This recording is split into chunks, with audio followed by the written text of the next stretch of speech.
ओम शांति। प्यारे बाबा के अनमोल महावाक्य, मुरली का सार, चिंतन और हम सुमान लेंगे।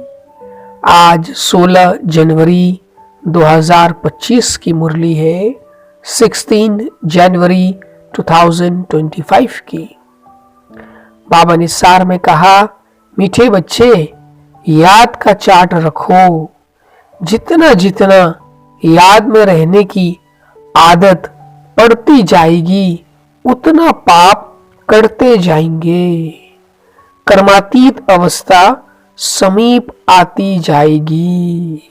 तो आज बाबा कह रहे, मीठे बच्चे याद का चार्ट रखो, है ना। बाबा आज फिर से हमें चार्ट रखने के लिए डायरेक्शन दे रहे हैं कि कितना समय हम बाबा को याद करते दिन भर, उसका चार्ट रखना है।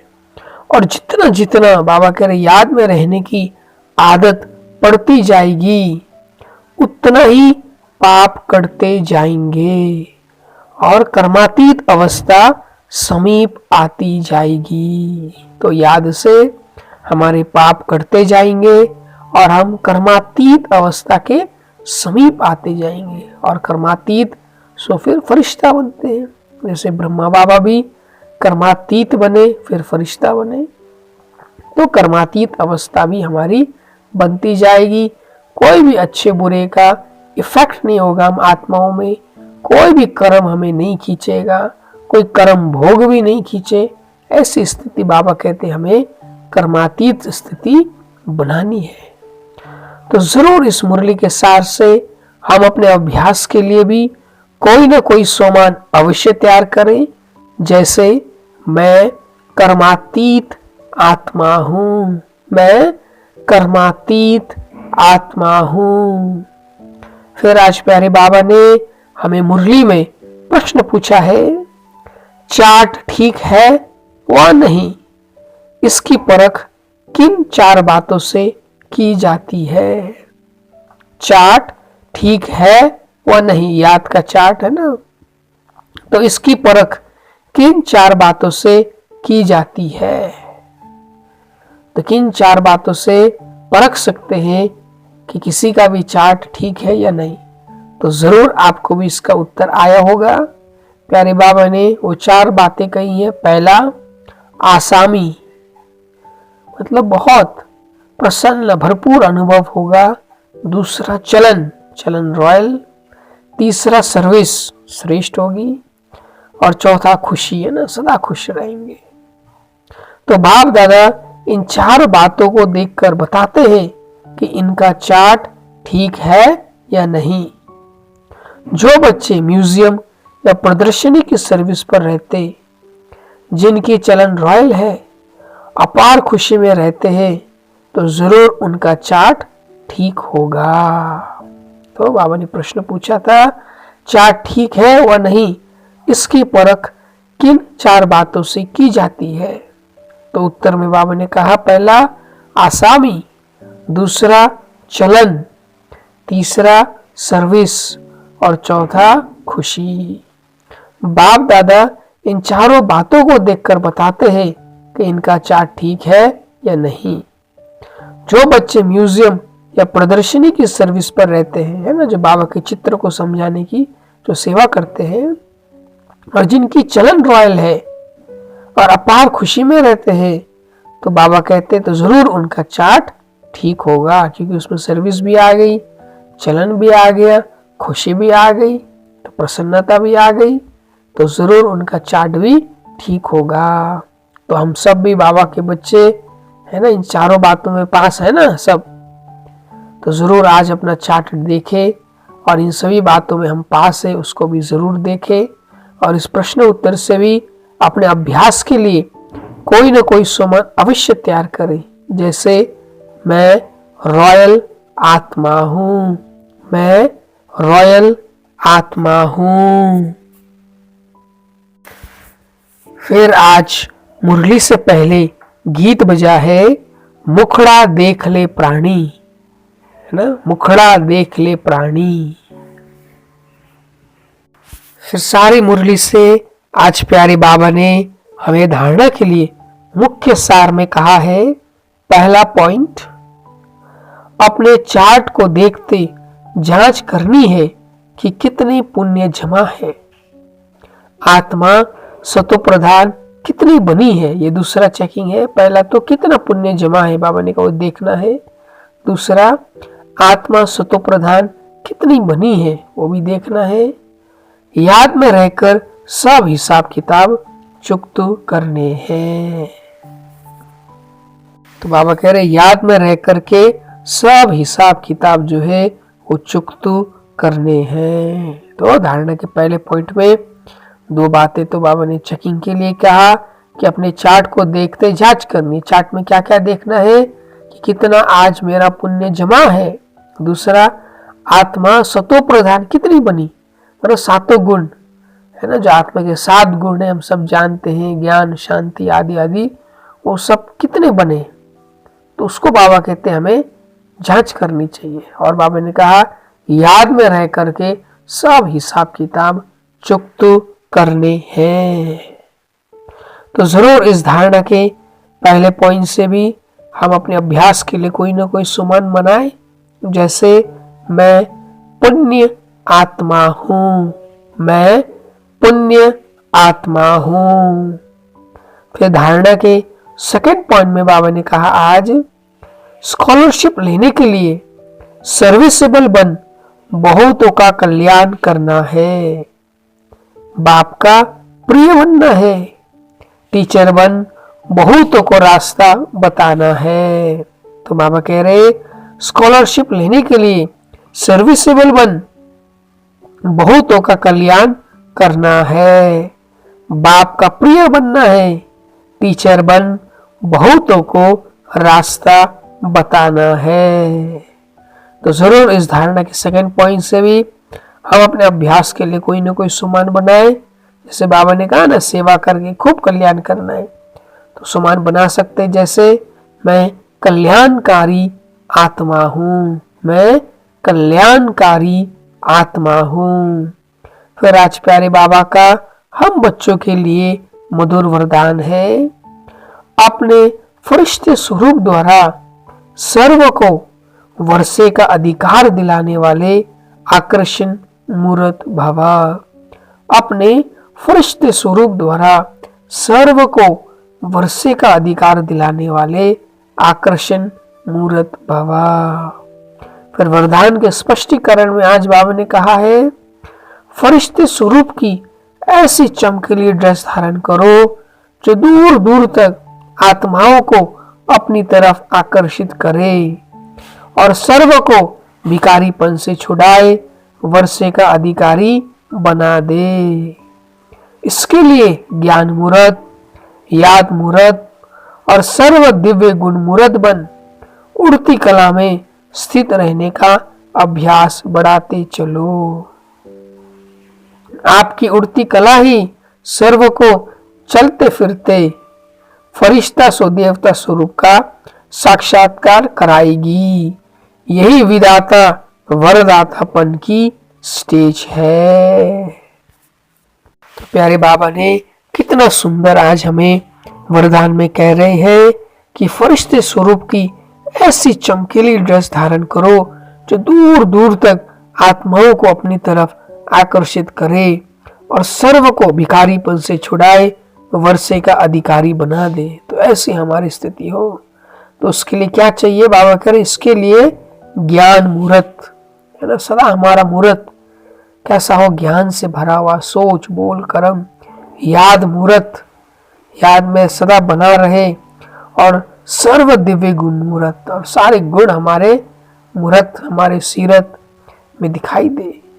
ऐसा बन बाबा करते उड़ती कला में स्थित रहने का अभ्यास बढ़ाते चलो। आपकी उड़ती कला ही सर्व को चलते फिरते फरिश्ता सो देवता स्वरूप का साक्षात्कार कराएगा, है ना। हमारी उड़ती कला सर्व को फरिश्ता और देवता स्वरूप का साक्षात्कार कराएगा। यही विधाता और वरदातापन की स्टेज है, यही विधाता और वरदातापन की स्टेज है। तो जरूर हम ऐसी स्टेज बना करके रखे और वरदान से भी जरूर अपने लिए कोई ना कोई सामान बनाए। जैसे मैं आकर्षण मूर्त फरिश्ता हूँ, मैं आकर्षण मूर्त फरिश्ता हूँ। फिर आज प्यारे बाबा का हम बच्चों के लिए स्लोगन है, औरों के मन के भावों को जानने के लिए सदा मन मनाभाव की स्थिति में स्थित रहो। औरों के मन के भावों को जानने के लिए सदा मन मनाभाव की स्थिति में स्थित रहो। तो ये मन मनाभाव मना बाबा की याद मन में बना रहे तो हम औरों के भाव को भी, औरों की भावनाओं को भी समझ सकेंगे सहज। फिर आज अव्यक्त बाप दादा का चाहे तो इस स्लोगन से भी हम अपने अभ्यास के लिए कोई ना कोई सुमन बनाए। जैसे मैं निरंतर योगी हूँ, मैं निरंतर योगी हूँ। फिर आज अव्यक्त बाप दादा का हम बच्चों के लिए अव्यक्त इशारा है जो बाबा खास मनसा सेवा के लिए कह रहे हैं। मनसा शक्ति का दर्पण है बोल और कर्म। चाहे अज्ञानी आत्माएं चाहे ज्ञानी आत्माएं, दोनों के संबंध संपर्क में बोल और कर्म शुभ भावना शुभ कामना वाले हो। जिसकी मनसा शक्तिशाली व शुभ होगी, उसकी वाचा और कर्मणा स्वतः ही शक्तिशाली शुद्ध होगी, शुभ भावना वाली होगी। मनसा शक्तिशाली अर्थात याद की शक्ति श्रेष्ठ होगी, शक्तिशाली होगी, सहज योगी होंगे। तो बाबा कह रहे हैं अव्यक्त इशारा में मनसा शक्ति का दर्पण, अगर हमारा मनसा शक्तिशाली है, श्रेष्ठ है, तो उसका दर्पण तो कहाँ दिखेगा? बोल और कर्म में। चाहे अज्ञानी आत्मा है चाहे ज्ञानी आत्मा है, दोनों के संबंध संपर्क में बोल और कर्म शुभ भावना शुभ कामना वाला हो। जिसकी मनसा शक्तिशाली और शुभ होगी, उसकी वाचा और कर्मणा स्वतः ही शक्तिशाली शुद्ध होगी, शुभ भावना वाली होगी। मनसा शक्तिशाली अर्थात याद की शक्ति श्रेष्ठ होगी, शक्तिशाली होगी और सहज योगी होंगे। तो कितनी परख बाबा ने हमें अपने मनसा शक्तिशाली के ऊपर समझाया। तो जरूर हम अपने इस मास का जो हमारा अव्यक्त इशारा का सुमाने, उसको भी हम जरूर स्मृति में रखें कि मैं विश्व कल्याणकारी आत्मा हूँ, मैं विश्व कल्याणकारी आत्मा हूँ। फिर आज प्यारे बाबा ने व्यक्त से अव्यक्त होने के लिए आज हमें पॉइंट बताया है। देखो, जाना तो सबको है, लेकिन हरेक के हिसाब अपने अपने हैं। हिसाब किताब चुक्त करने के बिना कोई जा नहीं सकता। तो बाबा कह रहे जाना तो सबको है, लेकिन हरेक के हिसाब अपने अपने हैं। हिसाब किताब चुक्त करने के बिना कोई जा नहीं सकता।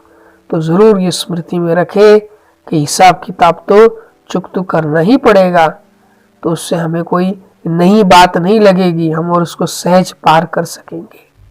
और हमने जो इस मास जो अव्यक्त व्यक्त से अव्यक्त की ओर का सुमान लिया, उसको भी हम जरूर स्मृति में रखें और यूज करें कि मैं अव्यक्त फरिश्ता हूँ, मैं अव्यक्त फरिश्ता हूँ। और फिर आज प्यारे बाबा हमें अमृत वेले के लिए कह रहे हैं, बाप दादा आज अमृत वेले चारों ओर के बच्चों की प्यूरिटी की पर्सनालिटी चेक कर रहे थे। प्यूरिटी की परिभाषा को भी अच्छी तरह से जानते हो ना। प्यूरिटी सिर्फ ब्रह्मचर्य व्रत नहीं, ब्रह्मचर्य व्रत में तो आजकल के सर्कमस्टेंस अनुसार, तो बाबा कह रहे हैं ब्रह्मचर्य व्रत में तो आजकल के सर्कमस्टेंस अनुसार कई अज्ञानी भी रहते हैं। ज्ञान से नहीं लेकिन हालातों को देखकर कई भगत भी रहते हैं। वो कोई बड़ी बात नहीं है, लेकिन प्यूरिटी को सारे दिन में चेक करूं। पवित्रता की निशानी है स्वच्छता, सत्यता। अगर सारे दिन में, चाहे उठने में, चाहे बैठने में, चाहे बोलने में, चाहे सेवा करने में, चाहे स्थूल सेवा की और सूक्ष्म सेवा की, लेकिन अगर विधि पूर्वक नहीं की, विधि में अगर जरा सा अंतर रह गया तो वह भी स्वच्छता अर्थात पवित्रता नहीं। वह संकल्प भी अपवित्रता है। क्यों? आप सोचेंगे कि हमने पाप तो किया ही नहीं है, किसको दुख तो दिया ही नहीं है, लेकिन अगर व्यर्थ चला, समय गया, संकल्प गया, संतुष्टता गई, तो आपके पवित्रता की फाइनल स्टेज के डिग्री में फर्क पड़ जाएगा।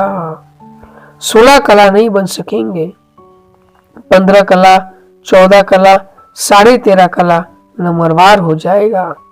तो अपवित्रता सिर्फ किसको दुख देना या पाप कर्म करना नहीं है, लेकिन स्वयं में सत्यता, स्वच्छता विधि पूर्वक अगर अनुभव करते हो तो पवित्र हो।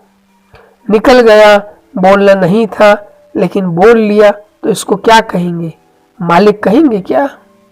तो इसलिए अमृत वेले से लेकर रात तक अपने संकल्प, बोल, कर्म, सेवा सबको चेक करो।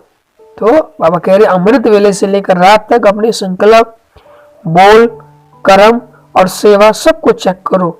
मोटे रूप से नहीं चेक करो। अगर मोटे रूप से चेक करेंगे तो देखो, चंद्रवंशी को मोटी निशानी तीर कमान दिया है ना, और सूर्यवंशी को कितनी छोटी सी मुरली दे दी है। मुरली कितनी हल्की है और तीर कमान कितना मेहनत का है ना। पहले तो निशाना लगाते रहो, फिर दूसरा बोझ उठाते रहो, और मुरली देखो, नाचो, गाओ, हंसो, खेलो। तो इसलिए मोटा मोटा रूप ना पुरुषार्थ को रखो, ना चेकिंग का रखो। अभी महीन बुद्धि बनो, क्योंकि समय समाप्त अचानक होना है, बताकर नहीं होना है। बाप दादा ने तो पहले ही कह दिया है कि कोई उलाना नहीं देना। बाबा आपने बताया क्यों नहीं? बाप कभी भी टाइम कॉन्शियस नहीं बनाएगा। तो जरूर हम जो बाबा ने अमृत वेला खास कहा, अमृत वेले से रात्रि तक है ना, हम अपनी पवित्रता, सत्यता, स्वच्छता देखें। किस किस बात में? बाबा ने कहा संकल्प में, बोल में, कर्म में और सेवा में। और हमने जो अमृत वेले के लिए है ना जो सोमान बनाया, उसको भी हम जरूर स्मृति में रखें कि मैं तपस्वी मूर्त आत्मा हूं, मैं तपस्वी मूर्त आत्मा हूं। और सारा मुरली आप अवश्य सेंटर पे जाके सुनिएगा, पढ़िएगा, और अपने मनन चिंतन के लिए कोई ना कोई टॉपिक अवश्य बनाइएगा। जैसे खास आज बाबा ने वरदान में हमें कहा कि कितना श्रेष्ठ हमारा फरिश्ता स्वरूप होना चाहिए। और 18 जनवरी भी पास आने वाली है, तो जरूर हम समय निकाल करके इस फरिश्ता स्वरूप का स्वयं कमेंट्री बनाएं और उसका अनुभव करें। बाकी आप जो भी टॉपिक में है ना मनन करना चाहिए अवश्य करें, और सारी मुरली से जरूर अपने लिए चेकिंग के भी पॉइंट्स बनाएं। जैसे आज बाबा ने सार में कहा ही, तो जरूर देखिए आज मेरा याद का चार्ट कैसा रहा, कितना समय मैंने बाबा को याद किया। फिर जैसे बाबा ने प्रश्न उत्तर में कहा, तो आज चेक करें कि आज मेरी स्थिति आसामी जैसी रही, माना भरपूर संपन्न, चलन मेरा रॉयल रहा, सर्विस मैंने श्रेष्ठ की, और आज दिन भर खुशी बना रहा। तो इस चारों बातों को चेक करें। फिर जैसे बाबा ने धारणा में कहा, तो पहले धारणा के पॉइंट में 2 बातें चेक करने के लिए कहा, तो चेक करें कि आज मैंने कितना पुण्य जमा किया, और चेक करें आज मेरी सतो प्रधानता कितनी बनी रही है ना, मेरे बोल चाल व्यवहार सब में सतो प्रधानता कितनी बनी रही, चेक करें। फिर जैसे बाबा ने धारणा के सेकंड पॉइंट में कहा कि हम सबको भी क्या करना है, टीचर बन करके बहुतों का रास्ता बताना है। तो चेक करें आज मैंने किसी न किसी को है ना ये ईश्वरीय रास्ता दिखाया। फिर जैसे बाबा वरदान में हमें कह रहे थे कि हमें जैसे है ना आकर्षण मूर्त फरिश्ता बनना है, तो उसके लिए क्या करना है, तो इस बात का चेक करें कि आज मैं ज्ञान मूर्त, याद मूर्त और सर्व दिव्य गुण मूर्त बन के रही। फिर जैसे बाबा स्लोगन में कह रहे थे, चेक करें आज मैं सदा मन मना भव होकर के रही, मन को बार बार इधर उधर से निकाल के बाबा की याद, बाबा की बातें, बाबा की सेवा, बाबा का कार्य, बाबा की बातों का मनन चिंतन इसमें ही रही, चेक करें। और फिर जैसे बाबा हमें अव्यक्त इशारे में कह रहे थे कि हमारी मनसा कैसे होनी चाहिए, शक्तिशाली, तो चेक करें आज मेरी मनसा शक्तिशाली रही। और फिर जैसे बाबा व्यक्त से अव्यक्त की ओर कह रहे थे कि हमें स्मृति रहना चाहिए, हिसाब किताब तो आना ही है, तो उसको हमें स्मृति में रख करके उसको सहज पार करते चलना है। और जैसे बाबा अमृत वेले में कह रहे थे हमें कि अमृत वेले से रात तक हम चेक करें कि मनसा चाहे हमारा बोल कर्म सेवा सब में है ना पवित्रता, सत्यता, स्वच्छता है ना, ये बनी रही, अवश्य चेक करें। और इन सभी पॉइंट्सों में स्वयं को 10 में से नंबर दे। और इस मास हमने खास लक्ष्य रखा है ज़्यादा से ज़्यादा अव्यक्त स्थिति का अनुभव करने का, उसको भी चेक करें, स्वयं को नंबर दे 10 में से। अच्छा, मीठे मीठे सिखी लदे बच्चों प्रति माता पिता बाप दादा का याद प्यार और गुड मॉर्निंग। रूहानी बाप की रूहानी बच्चों को नमस्ते, और हम रूहानी बच्चों की रूहानी माता पिता बाप दादा को भी याद प्यार, गुड मॉर्निंग और नमस्ते। शुक्रिया बाबा। ओम शांति।